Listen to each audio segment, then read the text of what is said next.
آج بھی نہیں ہے, واقع نہیں ہے. دارمیہ ایک خاتون ہے اور کبھی اس کے ڈیٹیلز عرض کروں گا کہ یہ کون عورت ہے. علی کی چاہنے والی, علی کی چاہنے والی, محبت کرنے والی علی سے. اور جب جنگ صفین ہو رہی تھی امیر شام کے خلاف, تم کو سب کو پتا ہوگا وہ جنگ صفین جو 2 مہینے سے زیادہ چلتی رہی, اس جنگ میں یہ علی کی چاہنے والی ایک گوشے میں کھڑے ہو کر رجس پڑھا کرتی تھی کہ میرے مولا کا ساتھ دو. رجس پڑھتی تھی, رجس, کہ میرے مولا علی کا ساتھ دو. تو اس نے جنگ صفین میں علی کی فوج کی کومک کی تھی, علی کی فوج میں شامل تھی. ٹھیک. امیر شام مجھ سے بہتر تم جانتے ہو, جب جنگ ختم ہو گئی اور علی اس دنیا سے چلے گئے, علی اس دنیا سے چلے گئے, ایک دن حج کے موقع پر دارمیہ کی امیر شام سے ملاقات ہوئی. میں واقعات نہیں بیان کیا کرتا, بہت کم, میں تو استدلال دیتا ہوں, ٹھیک ہے نا, لیکن جی چاہا کہ یہ واقعات تمہیں ہدیہ کرو اور 2 جملے مصائب کے اور گفتگو تمام ہو جائے. حج کے موقع پر دارمیہ اپنے گاؤں سے آئی ہوئی تھی, وہ علی کی چاہنے والی, اور امیر شام شام سے تشریف لائے تھے حج کے لیے. لوگوں نے کہا امیر شام سے کہ آپ کو یاد ہے کچھ, صفین کی جنگ میں ایک عورت تھی علی کی فوج میں. کہا وہی جو رجس پڑھا کرتی تھی. کہا کہ ہاں. کہا آج وہ اتفاق سے میدان حج میں موجود ہے. کہا بھائی مجھے ملاؤ.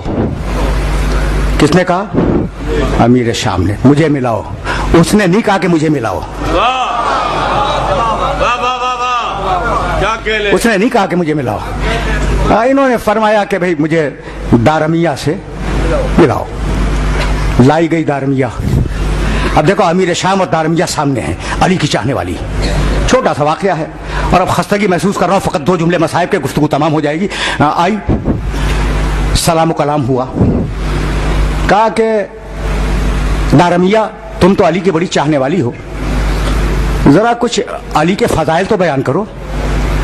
کہا امیر شام اگر میں علی کے فضائل بیان کرنا شروع کر دوں تو موسم حج گزر جائے گا, فضائل ختم نہیں ہوں گے.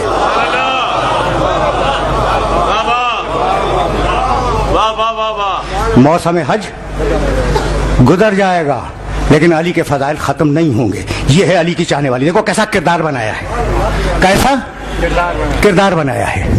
کہا اچھا ایک کوئی فضیلت تو بیان کر دو, کوئی ایک بات علی کے بیان کر دو.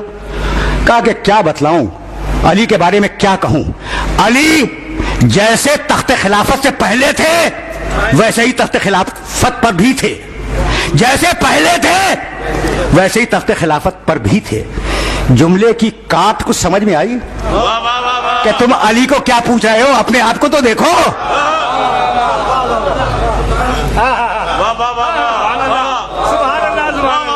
جیسے خلافت سے پہلے ویسے ہی تخت خلافت پر. کا اچھا دارمیہ, اب دیکھو یہ کمال, کیا حلم ہے, کیا نفس کا سکون ہے. کہنے لگے امیر شام میں تو سب کی تعریف کرنے کا عادی ہوں, نتیجہ تم نکالو.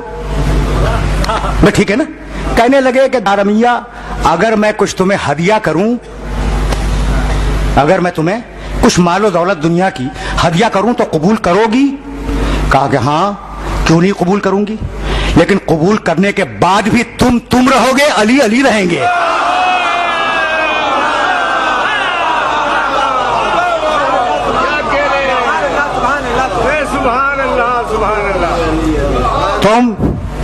تم رہو گے, علی علی رہیں گے.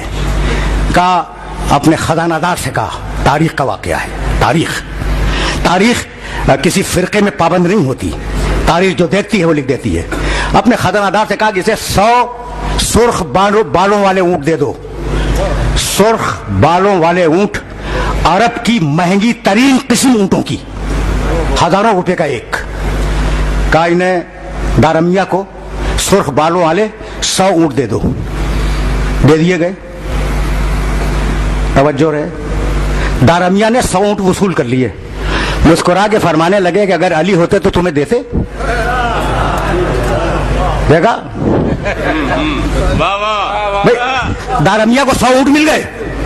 فرمانے لگے دیکھو اسے کہتے ہیں ذہانت, اسے کہتے ہیں سیاست. کہ اگر علی ہوتے تو تمہیں 100 اونٹ دیتے؟ دارمیہ نے گردن بلند کی، کہا تم 100 اونٹوں کی بات کرتے ہو، علی تو 1 درہم بھی نہ دیتے، علی ہوتے تو 1 درہم بھی نہ دیتے۔ کہا کیوں؟ کہا علی کا بیت المال غریبوں کے لیے تھا، لوگوں کو خریدنے کے لیے نہیں تھا۔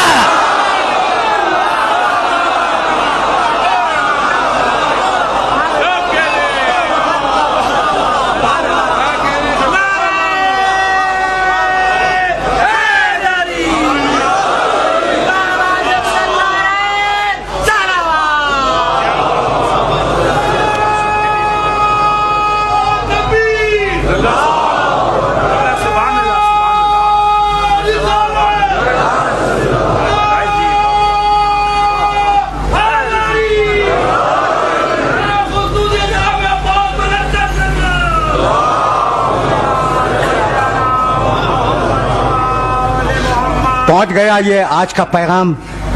علی ہوتے تم 100 اونٹوں کی بات کرتے ہو، علی ہوتے تو 1 درہم بھی نہ دیتے، اس لیے کہ علی کے پاس جو بیت المال تھا وہ غریبوں کے لیے تھا، لوگوں کو خریدنے کے لیے علی بیت المال کو استعمال نہیں کرتے تھے۔ اس واقعے سے 2 باتیں تو طے ہو گئیں کہ ہارس ٹریڈنگ بزرگوں کی سیرت ہے،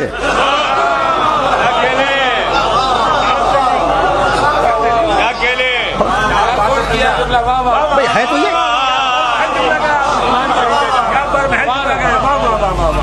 ٹھیک ہے نا، لیکن اس سے ایک سبق اور ملا کہ دنیا کا، بھائی دارمیہ کا واقعہ تمہارے سامنے، دنیا کا ہر انسان خریدا جا سکتا ہے لیکن علی کا چاہنے والا کبھی خریدا نہیں جا سکتا۔